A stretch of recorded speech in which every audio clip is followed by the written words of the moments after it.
News is emerging from Minnesota that the U.S. House passed reconciliation budget's intention to end funding to Planned Parenthood, PP, and Donald Trump's stated intention to freeze federal funds already have led to numerous Minnesota Planned Parenthood slaughterhouses closing. And it seems logical for pro-life advocates to assume that more closures will follow.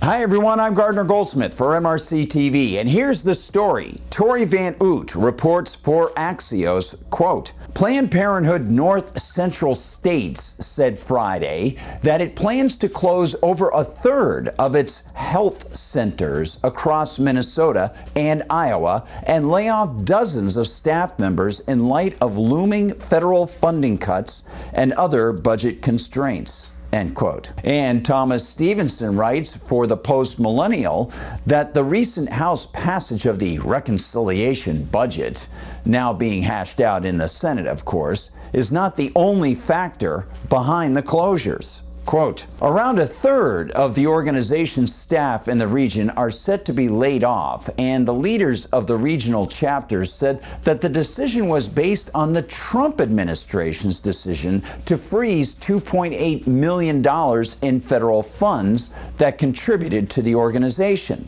The abortion provider was also facing broader challenges, such as staff shortages and other factors, the outlet stated. Although federal funds cannot be used directly for abortions, money is fungible, and Republicans have fought to prevent federal funds from going to the largest abortion organization in the country.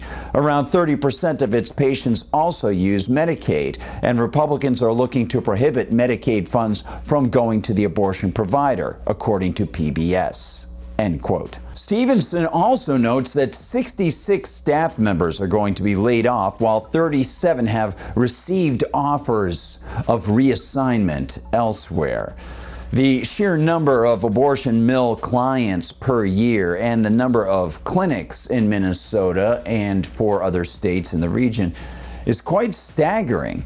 Reports Axios, quote, Planned Parenthood North Central States, PPNCS, says it provides sexual and reproductive health care, including abortions, to an estimated 93,000 people across Iowa, Minnesota, Nebraska, North Dakota, and South Dakota each year. End quote. And though leftist hand-wringers will claim that federal funds generally cannot be used for abortions, yes, of course, any sensible person knows that funds are fungible. Donald Trump, in his first term, attempted to stop U.S. tax funds from being funneled to PP through what is called Title X family counseling. And we at MRC-TV celebrated that move. But regardless of the controversial and immoral result, perhaps Americans could look at the U.S. Constitution and notice that politicians in D.C. aren't supposed to snatch our tax cash or dig deeper into debt in order to unconstitutionally hand out money for the darkly sinful act of baby killing or for any of the so-called beneficent services like family counseling or cancer screenings or anything else Planned Parenthood tells people it offers. Not one moment of it should be funded through the coercive act of government threat. Of course, advocates of tax money being spent on abortions or other services from PP already proudly display their lack of respect for the lives of others, so consequently, one can understand their similar lack of respect for the earnings and ethical beliefs of fellow taxpayers. At Axios, Oot reports that Minnesota has seen an increase in abortions after the U.S. Supreme Court sent the legality of the matter back to the states where it belongs. And, of course, they did that with their Dobbs decision. Quote, Minnesota has seen an increase in both abortions and out-of-state patients seeking abortion care in the wake of the 2022 U.S. Supreme Court decision overturning Roe v. Wade.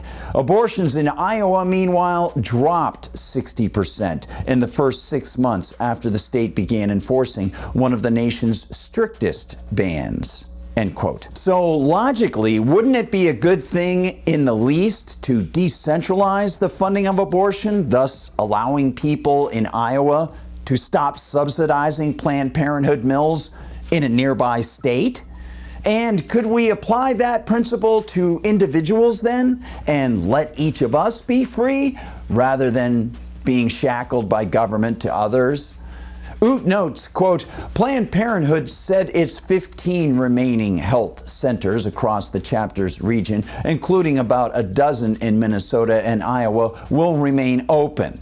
Those sites, combined with virtual care, serve about 80% of its current patient population. End quote. And of course, if Planned Parenthood is providing solely health-sustaining medical services rather than a mixture of such services along with murder for hire, they should be competing for clients, competing in a free market that incentivizes quality and lower prices. Instead, politicians take our money and fund abortion mills, cloaking their mass slaughter in rhetoric such as family planning and essential health care. That would be human health. And fetuses are, by definition, human beings. At the moment of conception, they are human with their own distinct individual DNA, and they are beings living on the grand arc of natural life.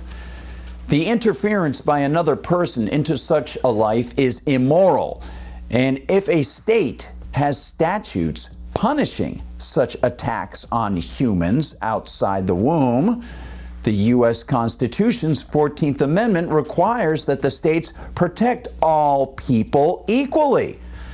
But few national or state-level politicians want to acknowledge that fact. And even if real health care were the sole role of Planned Parenthood, that should not be funded through tax theft and redistribution of wealth.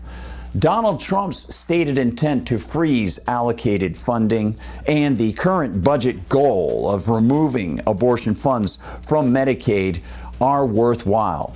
One need not debate about fungible Planned Parenthood accounting to know that it is immoral to take money from another person. Some ends are worse than others, but the ends need not be debated because the means is the immoral predicate and should be a non-starter in the United States or anywhere people congregate around each other. Human ethics is pretty simple. Leave your neighbor alone, and hopefully your neighbor will do the same for you. Thanks for watching, everyone. Please like and subscribe. Follow us, of course, on Facebook. Follow us on Instagram. Follow us on Twitter and X. And check out the MRC-TV website. That's MRCTV.org. MRCTV.org to see what the whole team is doing. Follow us on Rumble, where they don't censor us. Share the videos from there if you get the opportunity, and on YouTube, where sometimes they do censor us. Of course, find us all the time on X. If you want to find me on Gab, I'm at Gardner Goldsmith on Gab, and on X you can find me as at Gard Goldsmith. Thanks for watching, everyone. Please share the videos. For MRC TV, I'm Gardner Goldsmith.